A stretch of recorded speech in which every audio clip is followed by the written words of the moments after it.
Most disrespectful defendants in court. In this video, I'm going to tell you about the most disrespectful defendants that the courtroom has seen. But do you know how a courtroom trial goes on? And what denotes disrespect in this regard? Is this something that has recently become popular? Or do the accused generally behave inappropriately? All right, raise your right hand. I'm going to swear you in.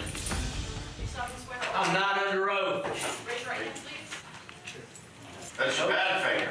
Even while one perception of the courtroom is that it is a controlled environment where decisions are made solely on the basis of formal evidence, this perception is absolutely impartial. There has always been some degree of chaos in the way justice is served, and sometimes the proceedings even include contempt of court, which is defined as the crime of behaving in a way that contradicts or defiles the court's authority, justice, or dignity. The Chicago 7, Bobby Seale, David Dillinger, Abby Hoffman, Jerry Rubin, Randy Davis, Tom Hayden, Lee Weiner, and John Frowens were the anti-Vietnam War movement's top figures, and they were accused of plotting, planning, and inciting riots. Of the other defendants. You're standing right next to him. Why don't you just represent him? Because I'm not his lawyer, sir.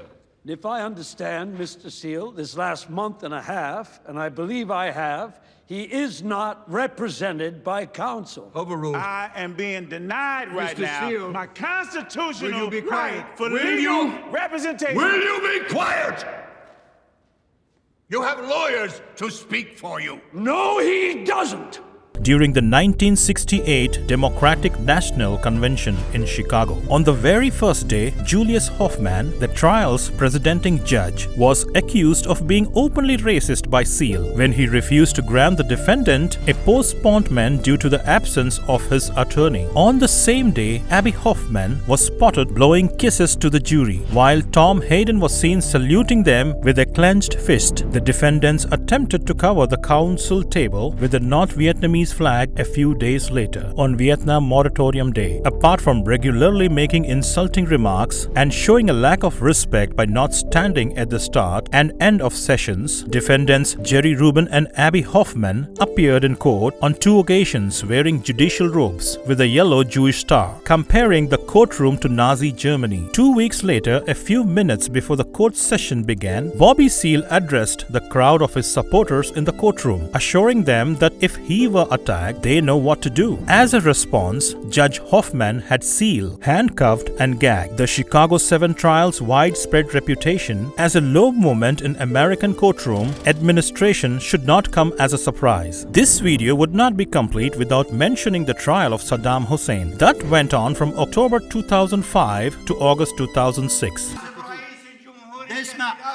اسمع انت متهم مفروض من تتكلم ويا المحكمة تكون واقف لا تفتري قاعد مكانك Saddam Hussein, his 7 co-defendants, and their dozen attorneys frequently criticized the judges, interrupted witness testimony with tantrums, converted cross-examination into political rants, staged repeated walkouts, and boycotted the proceedings. In particular, Hussein frequently lost his temper, yelled at the judge, told him to go to hell, and called him a dog and a whoremonger. He embarked on hunger strikes, insisted on prayer breaks throughout witness evidence, and consistently skipped court dates, inciting his followers who were watching the proceedings on television to kill American occupiers and Iraqi government collaborators. He made outlandish charges of mistreatment by his American jailers. The first preceding judge, Rizgar Amin, was pressured to resign, and Rauf Abdul Rahman, the replacement judge, frequently yelled angrily at the defendants and threw them and their attorneys out of the courtroom. Next up, we have the case of Parkland shooter Nicholas Cruz, who murdered 17 of his classmates and school staff with a semi-automatic rifle at a Florida high school.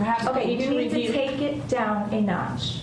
Judge, you are putting words into my mouth. You are being disrespectful.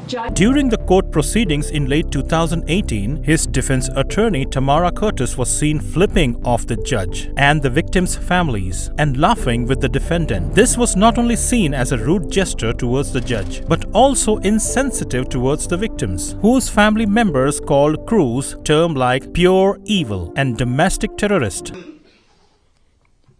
This man, this animal, this piece of shit, this bastard took the lives of 17 people.